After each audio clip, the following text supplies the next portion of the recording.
देखो, आज हम 5वीं प्रश्नावली शुरू करते हैं, समांतर श्रेणी।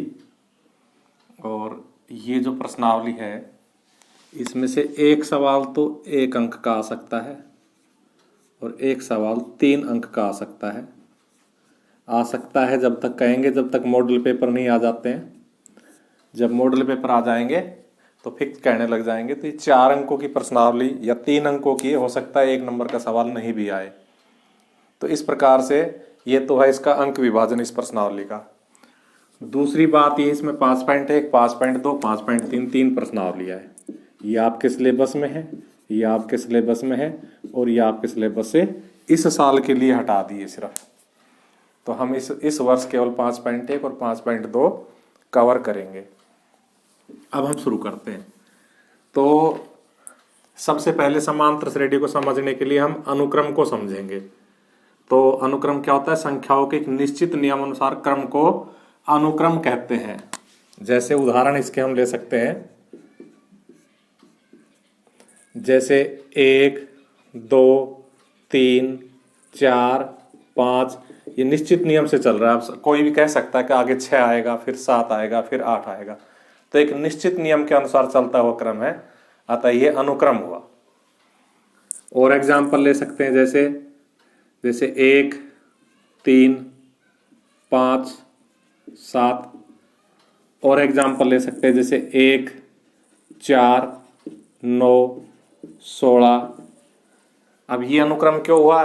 क्योंकि ये प्राकृत संख्याओं के स्क्वायर है। 1 का स्क्वायर 1, 2 का स्क्वायर 4, 3 का स्क्वायर 9, 4 का स्क्वायर 16। अब आप अगला लिख सकते हो।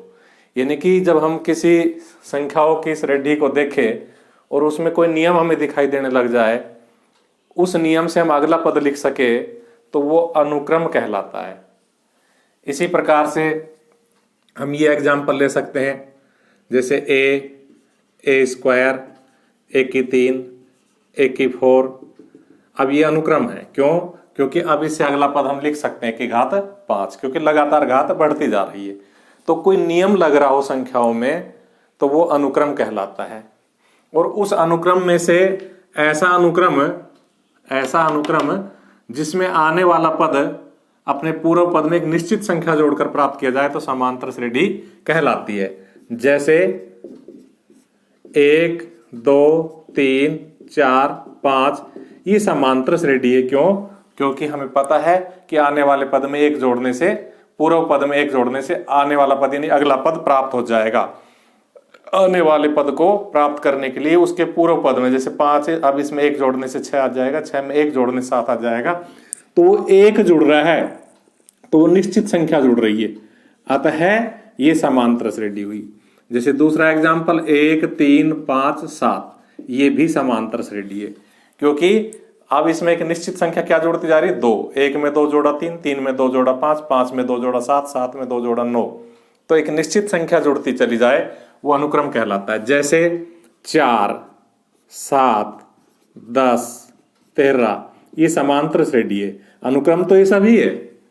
अनुक्रम के तो हमने हवा ले लिया एग्जाम्पल, पर ऐसा अनुक्रम यानी अनुक्रम तो ये है ही है जिसमें एक निश्चित संख्या जुड़ती चली जाए। यहाँ 3 जुड़ता जा रहा है, 4 और 3 7, 7 और 3 10, 10 और 3 13, अतः ये समांतर श्रेणी है।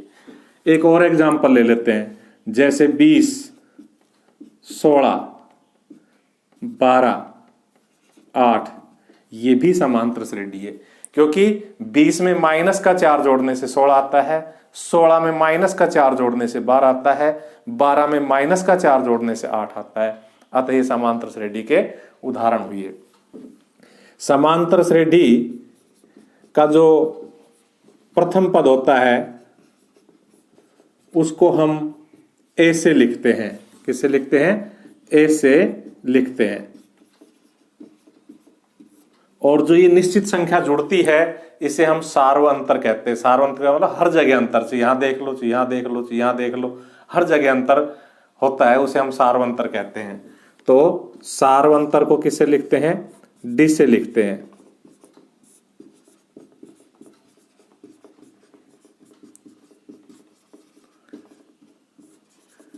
यानी कि डी बराबर होता है दूसरा पद माइनस प्रथम पद।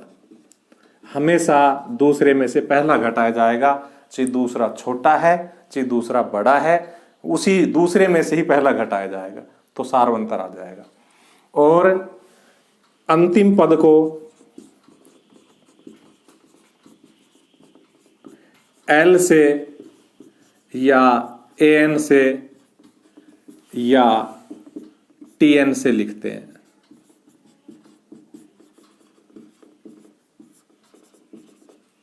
इसके बाद में हम अब 5.1 के सवाल लेते हैं। देखो इसका 5.1 का पहला सवाल देखो, सादा बिल्कुल सीधा सवाल है। प्रथम पद ए व सार्वंतर डी ज्ञात कीजिए। तो अभी मैंने बताया कि प्रथम पद को ए से लिखते हैं, अर्थात ये पहला पद है 3/2, तो ए बराबर 3/2। रही बात सार्वंतर की, तो मैंने अभी फॉर्मूला लिखा था कि दूसरे में से पहला घटाते हैं, तो 1/2 में से 3/2 घटा देंगे। 2 एलसीएम लेंगे तो 1 - 3। ये घटा, सादा घटा है, बहुत सीधा घटा है, इसको मैं ज्यादा नहीं समझाऊंगा। तो -2/2 काटेंगे तो -1। इस प्रकार से प्रथम पद a बराबर 3/2, सार्वंतर d बराबर -1। ऐसे इसको देखो, प्रथम पद a बराबर तो 3, इसमें तो कोई रोड़ा ही नहीं, प्रथम पद है। सार्वंतर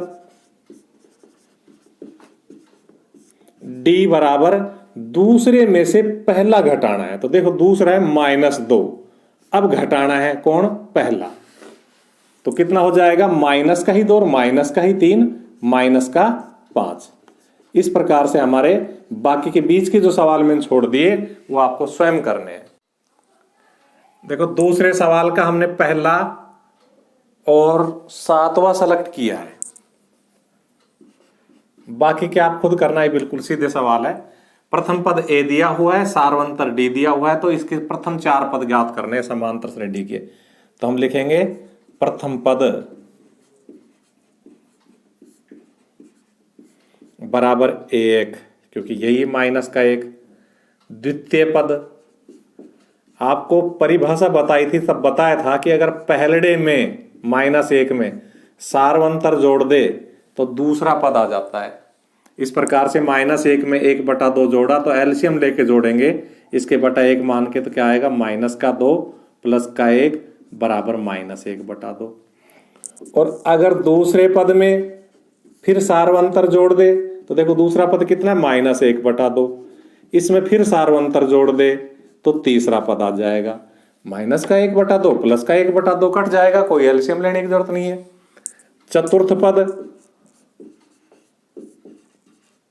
इस 0 में फिर 1/2 जोड़ देंगे, तीसरे पद में सार्वंतर जोड़ देंगे तो चौथा पद आ जाएगा। इस प्रकार से 4 पद आ गए। ऐसे ही हमें बीच में जितने भी सवाल छोड़ दिए वो करने, एक ये देख लो। अच्छा, इसकी बजाय अगर हम दशमलव वाला सवाल ले लेते तो ज्यादा बढ़िया रहते, क्योंकि भिन्न का तो ये हो गया, फिर ये भी भिन्न का हो जाएगा। तो मैं क्या करता हूं, छठा ले लेता हूं, 7वीं की बजाय छठा सवाल। तो छठे सवाल में है a बराबर -1.25 और d बराबर है -0.25। तो आपका इस तरह से दोनों कवर हो जाएंगे, दशमलव के भी और भिन्न के भी। बाकी सीधे भी सवाल है वो आप कर ही लोगे। तो देखिए इसमें हम लिखेंगे प्रथम पद बराबर -1.25। द्वितीय पद प्रथम पद में सार्वंतर जोड़ दो, तो ये प्रथम पद है, ये सार्वंतर है, यहां दिया हुआ है, इन दोनों को जोड़ दिया। तो देखो माइनस के 1.25 में माइनस का 0.25 जोड़ोगे तो माइनस और माइनस माइनस ही हो जाएगा। जोड़ में माइनस की संख्या में जोड़ने से माइनस ही आता है और जोड़ ही होता है। तो 5 और 5 10, 2 और 2 4 और 1 हासिल का 5 और 1, तो कितना आ जाएगा? माइनस का 1.50। इसी प्रकार हम लिखेंगे तृतीय पद। अब मैं आपको जोड़ के नहीं दिखाऊंगा, तो दूसरे में -1.50 में फिर सार्वंतर जोड़ देंगे। ठीक है, जैसे ये जोड़ के दिखाया था भी, इसी प्रकार इसको आप खुद जोड़ लोगे तो क्या आएगा? माइनस का 1.75। चतुर्थ पद